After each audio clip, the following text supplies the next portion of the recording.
Morning guys, it's about 6 o'clock. Had to get up for a call of nature. Thought I'd chuck a bit of wood on the fire.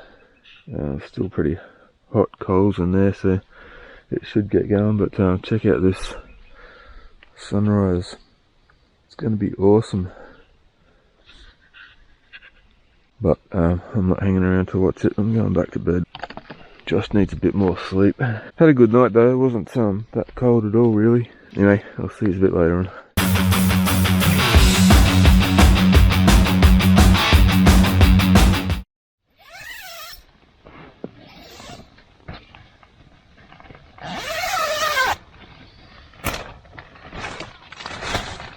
Alright, it's nearly 8 o'clock. Time for a cuppa.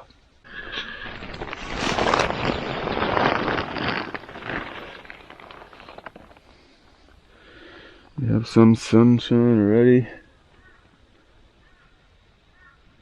Beautiful. Didn't take much at all to get the fire going again.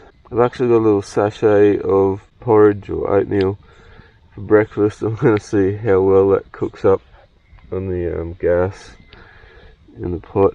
It's going to be a mess, I can tell. Although Steve did it in his jet boil, so we'll see.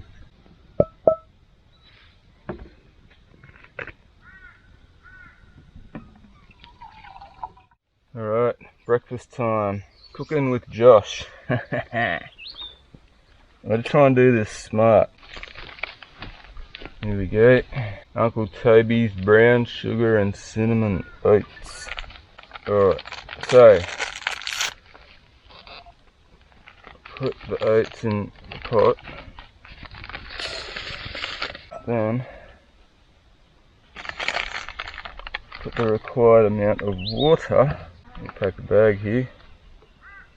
Got a hole in it.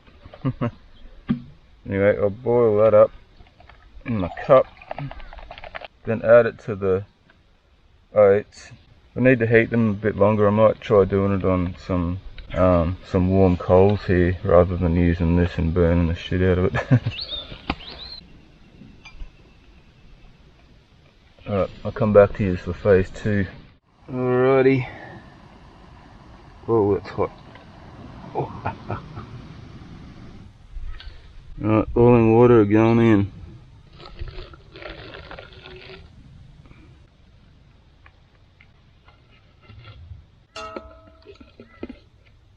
Looking good. As good as porridge can get anyway. A little bit of milk. Brekkie is served.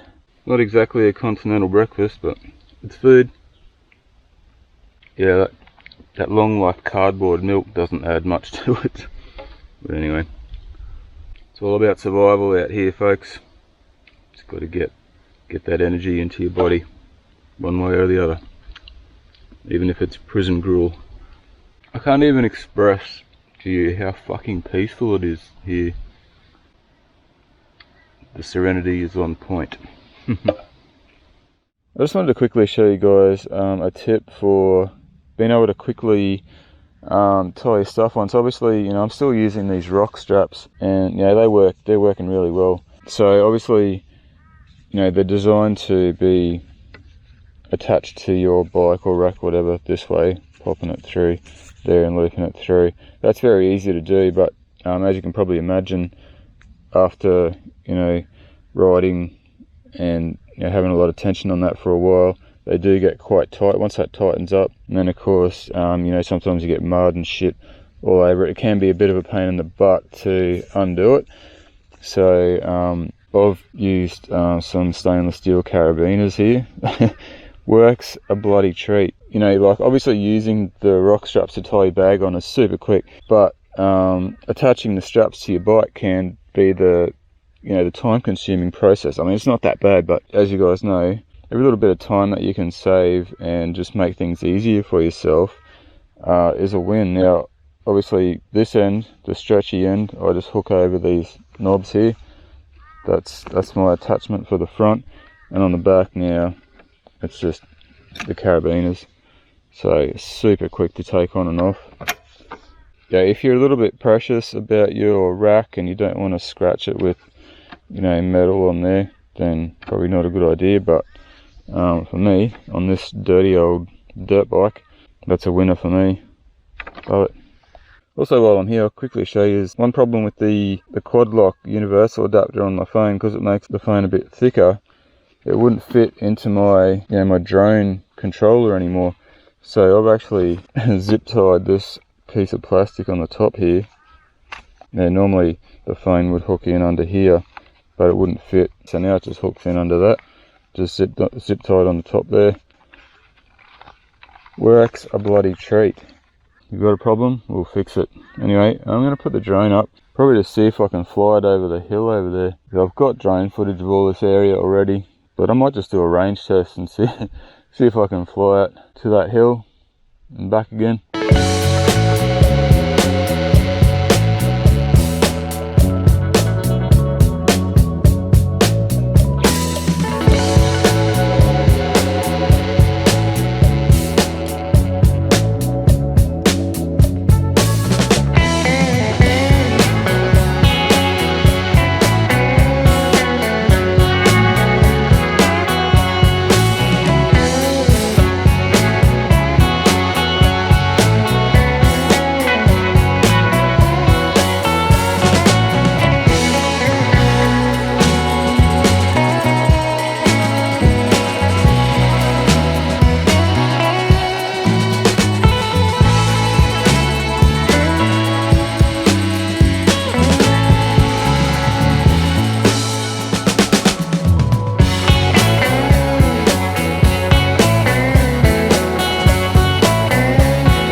Well, I've still got an easy 3 kilometers of range. I thought maybe, you know, that bit of plastic there might affect the range because, you know, that's the antenna up there on top, but I mean, it's not blocking much of it. But yeah, good test. Still had full RC signal at decent altitude at 3 kilometers, and that was when the battery said return to home. So cool.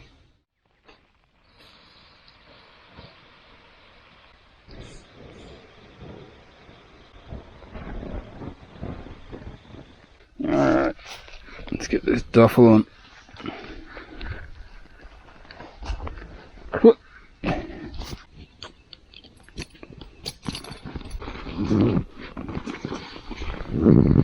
Righto, pretty much packed up and ready to go. I've tried to put the fire out as much as I can with what water I have. I think it should be fine now.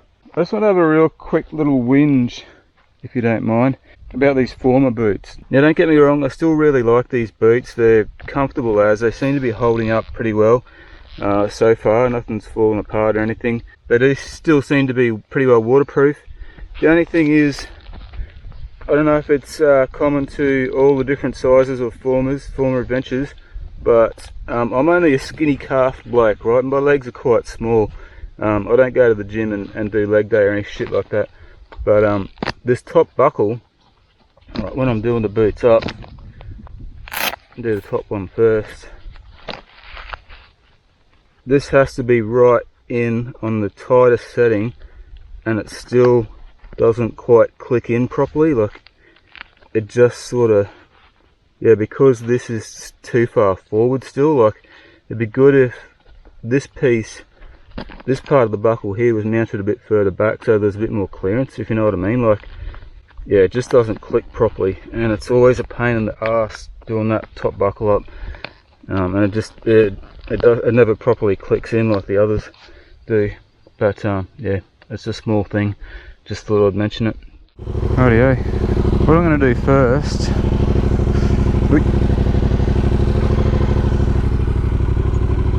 is just have a bit of a putt down the ridge line here and see if there's any other way out.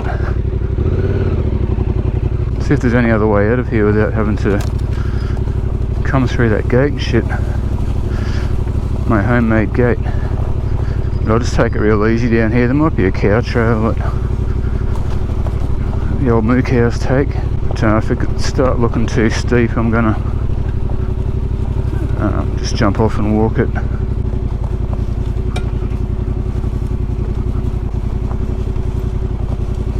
Oh, there's a skippy having a nap down there. A couple of them. Yeah, you know what? Screw it. I think I could get down. That, you know, that bit there looks doable, but yeah, it's as I said, it's quite a long way to the road, so I think I'll just stick with using the gate since I took the time to make the bloody thing.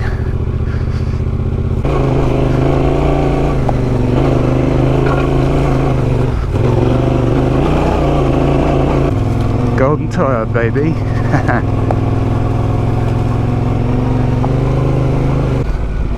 Holy shit. Fucking hell. Oh man, my nuts. The water's pretty clear at the moment. Alright guys, as per usual, a couple of quick supporter shout outs. Today we've got a couple more T7 riders. I think the last couple have been T7 riders as well, so good to see the Tenere 700 guys getting on board with the Patreon. Today we've got Callum McAlpine. He's a Victorian T7 rider. Thank you, Callum. Awesome, man. We've also got Darnie, Andrew Darnett. He's from the Sunshine Coast, another T7 rider. Good on you guys, Darnie and Callum. You guys are awesome. This little camp out's dedicated to you. Now we're gonna get scooting home. Sussing out another potential camp spot in here.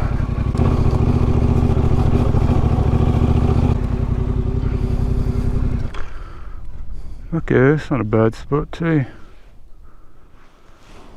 A few people have asked me how I find some of these mint camp spots, and oh, you know, this is how you do it. You know, it's good to start off with an area that you've checked out on Google Maps that, you know, looks like it might be alright. Look at the satellite map. Make sure there's no houses around. You know, you want to try and avoid private property and stuff. And yeah, just go and have a look. Go poke around, find a hilltop somewhere that looks like it might have a nice sunset view or whatever, and yeah, I'm going to try and get back on the fucking road. Alright, I've marked that one for future reference anyway. I am trying to find mostly sites with, you know, half decent phone signal, so that we can do the live streams if I've got a guest star with me. Wonder how overgrown this track is lately. It's been pretty bad every other time I've been through here, so don't imagine it'll be any different. Oh, that's a big fucking dead pig. Suddenly feel like bacon and eggs. Not.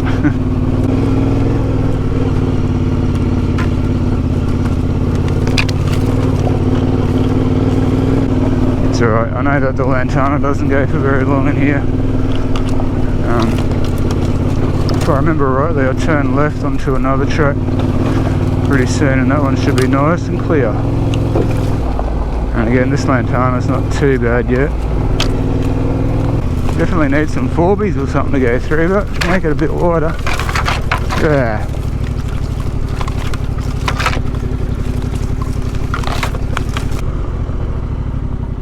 Alright, gate's open. Yeah, it should be clear from here on out. Fingers crossed. Ah, that's right, there's this fucking log bridge down here. Sketchy log bridge too.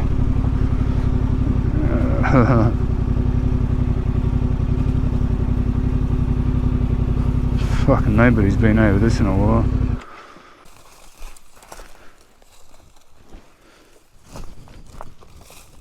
Yeesh. Yeah, I'll walk the bike across it, I guess.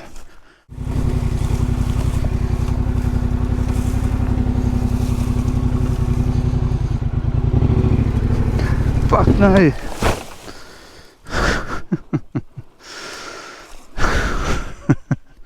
have been better off riding the At least I didn't drop it in the water. That could be my thumbnail, I reckon. People do love the carnage. And just get your phone off the quad lock.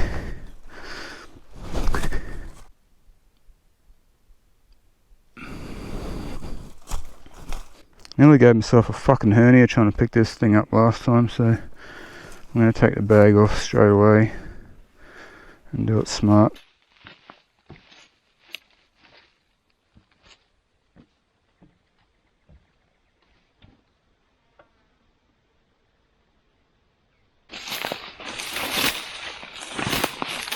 Just before it fell over, I just say no, I was about to step onto the next log to the left, so I had a bit more lean this way. Too late. One instance where it's very handy having those carabiners and being able to take those rock straps off real quick.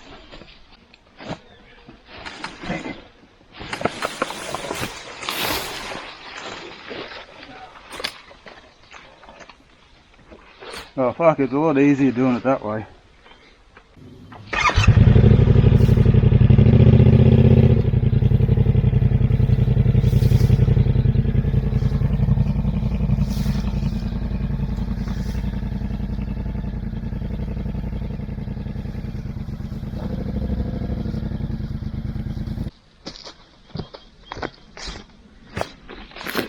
Fucking reedy grass is annoying. Anyway, I'm not gonna whinge. You know what, once upon a time I probably would have got a bit fucking, pissed off at myself and the world for dropping the bike on something so stupid as that. But these days I'm kind of just like, yeah, whatever. Shit happens, eh?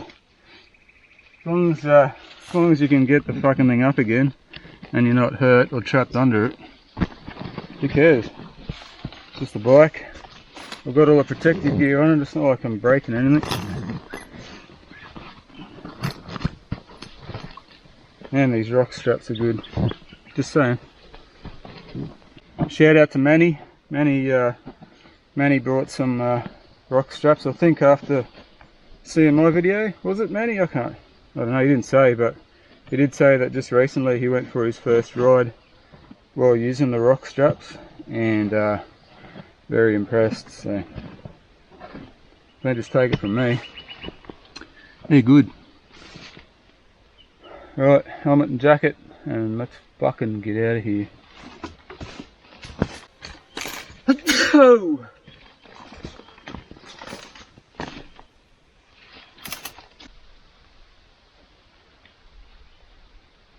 So yeah, it looks like my exhaust's all good. It didn't bend in there.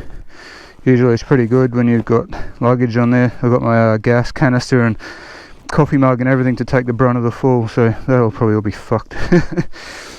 Anyway, you get that. Alright, let's go.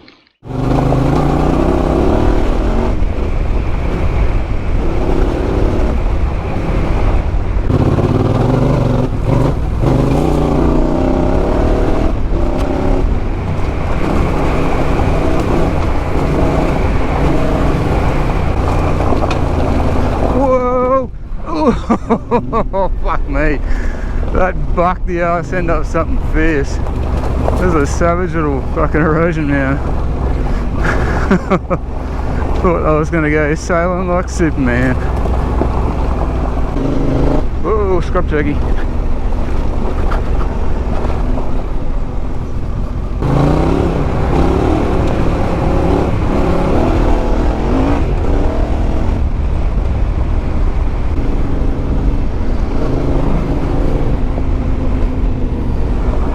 Does that truck go?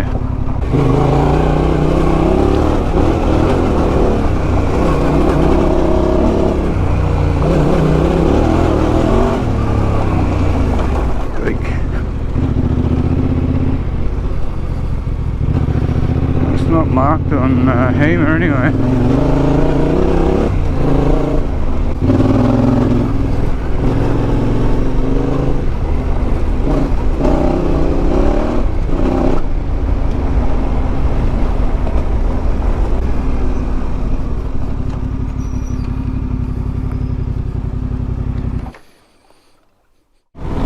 Is anybody still watching?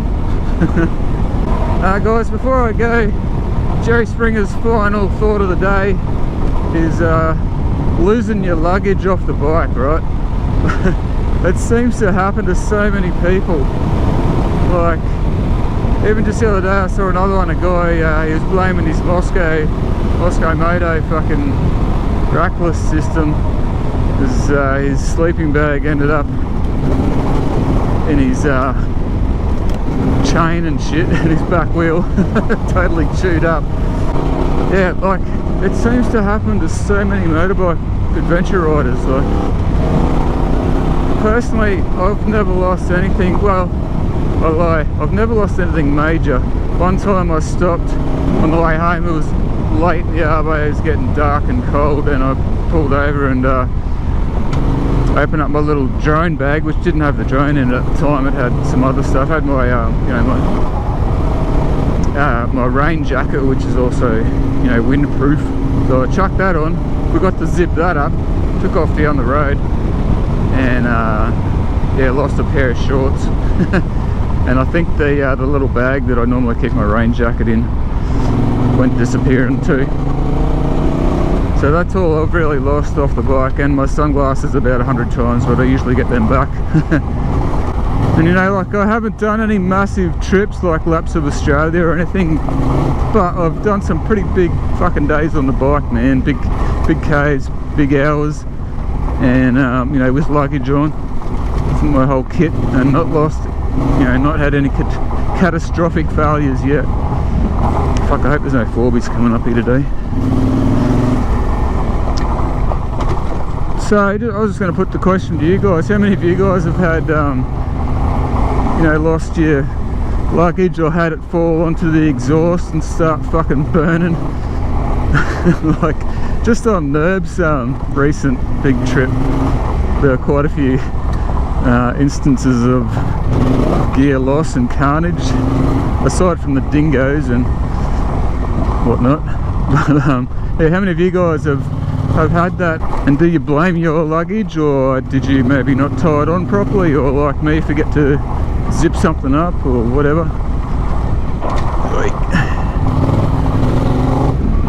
Let me know in the comments. We're keen to hear your thoughts. And now that I've said that, I'm probably going to fucking get home and find that my duffel's gone. It's still there at the moment, so yeah, all good.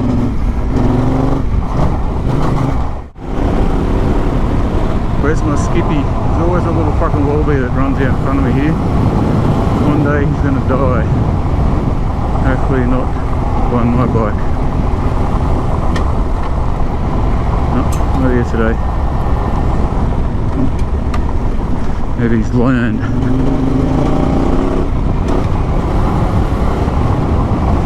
Anyway guys, that's it for this trip. Thank you Patreons, thank all of you guys for watching. Hope you have enjoyed this, whoa, little camp out. There he is. Might be the same one. I'll have to tag him. Alright, I'll catch you on the next one guys. Stay safe.